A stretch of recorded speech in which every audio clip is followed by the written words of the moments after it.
Beloved children of Earth, radiant lights of the Source, we of the Ashtar command greet you now in steady love and unshakable faith.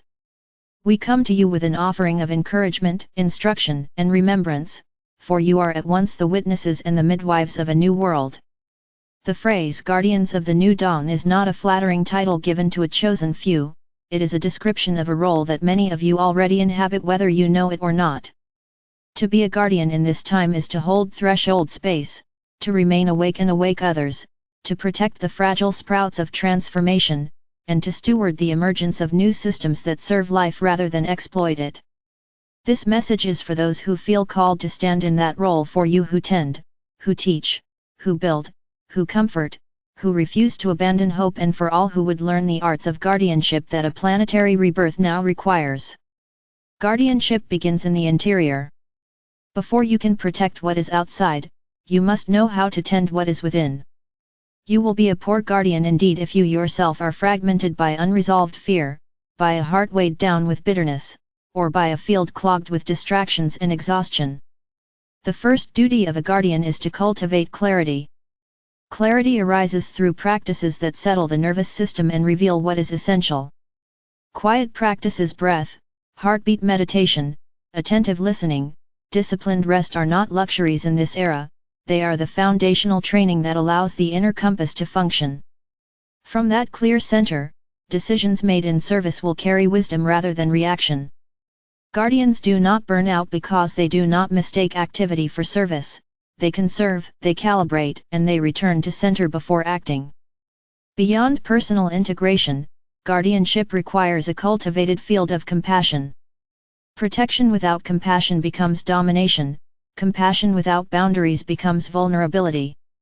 The art of compassionate guarding is to hold both firmness and tenderness. You may be called to set firm boundaries to prevent harm, you may also be called to cradle the frightened, to teach the unaware, and to forgive those who repent. This balance is delicate and requires continual self-examination. Are my firm actions arising from clear purpose or from pride? Is my tenderness enabling harm or restoring dignity? Guardians practice discernment with humility, always inviting feedback from trusted peers and the community they serve. A vital dimension of guardianship in a planetary transition is the willingness to work locally and practically. Grand visions are necessary, for they orient energies and invite possibility, but the dawn is anchored through repeated local acts. Planting trees, restoring watersheds, maintaining seed banks, building cooperative systems for food, shelter, and energy. These are not small errands, they are the bones on which the new dawn will rest. Guardians organize, teach, and model these practices. They build circles of mutual aid that do not rely on distant promises but on neighborly reciprocity. They form skill shares that pass down craft knowledge and regenerative practices. They design redundancy into critical systems so that when shocks come, communities remain resilient rather than collapsing into fear. Education is a central work of guardians. The educational models that served the previous eras were designed to produce compliant workers and obedient consumers. The new dawn requires learners who can adapt, think deeply, collaborate, and steward. Guardians thus become teachers of a different order, mentors who combine practical skill and ethical formation, elders who pass on story and place memory, facilitators who help groups practice consensus and repair, and artists who reimagine ritual and celebration. Guardianship in education means creating safe spaces where children learn the worth of curiosity, the discipline of craft, the responsibility of care, and the courage to speak truth with compassion. Guardianship also extends into the realm of governance.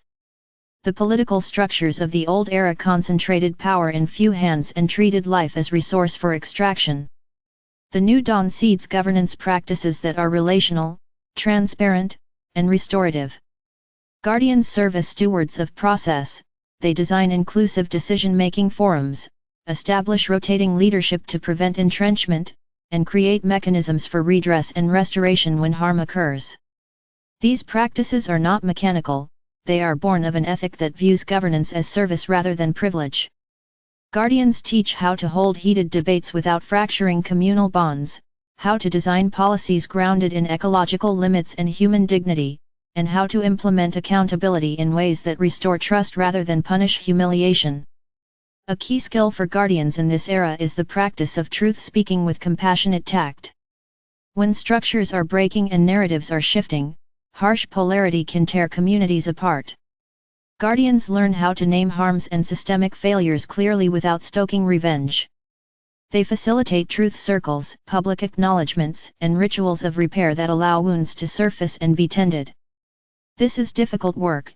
It asks people to face their roles in harm without collapsing into shame, and it asks victims to be heard without being re-traumatized. Guardians are trained in restorative practices that center listening, accountability, restitution, and reintegration. In doing so, they refuse simplistic retribution and instead cultivate durable reconciliation. In the spiritual domain, guardianship is bound to ethical humility. Spiritual authority is not a license for control.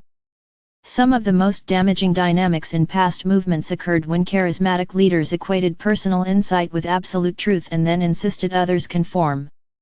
Guardians guard against cults of personality by modeling decentralization of spiritual authority. They teach practices, they enable shared leadership of rituals, and they create communities where questioning is welcomed. They insist on clarity about consent in healing and ritual work and encourage collaboration with local knowledge holders and elders. The new dawn flourishes when spiritual practices are woven into civic life with transparency and accountability. Another crucial area for guardians is the protection of knowledge and cultural treasures. Libraries of seed, song, and story must be preserved. Guardians organize archives that are distributed, redundant, and accessible. They protect biodiversity as fiercely as cultural diversity, seeing both as interdependent strands of life. They fight for the rights of indigenous peoples whose knowledge systems are essential for planetary stewardship, and they create spaces where those knowledge holders can lead, teach, and be honored. Guardians recognize that the wisdom of place is often the key to practical solutions, and they resist any tendency to extract cultural approaches as commodities. Guardianship insists on reciprocity. If knowledge is shared, benefits must flow back to communities who steward it. Guardianship in the economic realm calls for imagination and courage. The economic systems that have dominated were engineered to reward extraction and hoarding. Guardians prototype alternative systems that align incentives with life, cooperative enterprises, mutual credit systems, time banking, local currencies that keep values circulating within communities, and models of shared ownership that prevent concentrations of wealth that subvert the common good. They design transition economies that can move people from precarious livelihoods into meaningful contribution, and they ensure safety nets that protect dignity when structures shift. Economic guardianship is both moral and deeply practical. It sustains the social fabric so that the new dawn can unfold without collapsing the vulnerable. Guardians are also architects of sanctuary, physical, psychological, and ceremonial. Sanctuary is shelter, but more than shelter, it is a social architecture that protects diversity and nurtures transformation.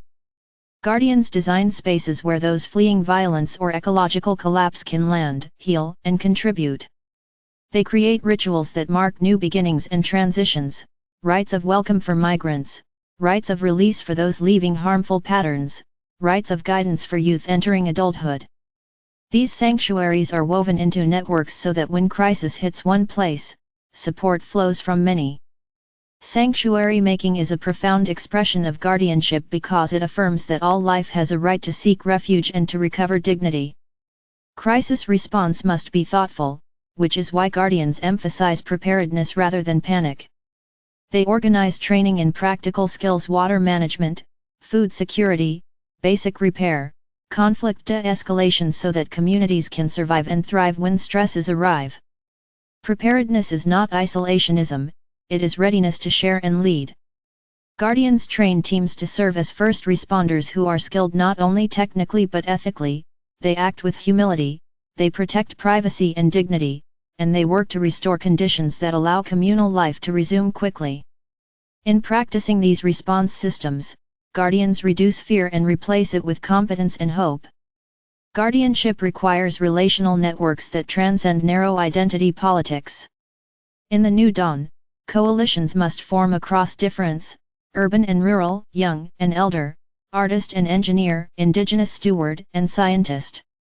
Guardians are bridge builders who cultivate genuine respect for differing perspectives and who create forums where synthesis rather than domination becomes the norm. They excel in convening cross-sector dialogues and in translating jargon between communities so that collaborative projects are possible. They understand that resilience emerges from diversity when diversity is held in structures of mutual accountability and shared vision. Technology has its place, and guardians steward its ethical use. They oppose surveillance models that infantilize populations and instead support decentralized, privacy-respecting tools that enable coordination, open-source platforms for cooperative planning, peer-to-peer energy management systems, and localized production capabilities that reduce dependency on fragile supply chains. Guardians insist that technological adoption be evaluated first for its ecological fit and community ownership. They teach people how to maintain, repair, and adapt technology rather than outsourcing control to distant providers. Guardians also stand at the frontier of narrative. The stories we tell shape what becomes possible. Guardians become cultural producers who tell stories of dignity, of repair, of the ordinary heroism of everyday people building life together. They celebrate success without erasing complexity, and they curate media that supports learning rather than exploitation. Through festivals, theater, song, and public performance, Guardians reweave the cultural fabric so that the new dawn's values saturate public imagination. Story becomes an instrument of repatterning.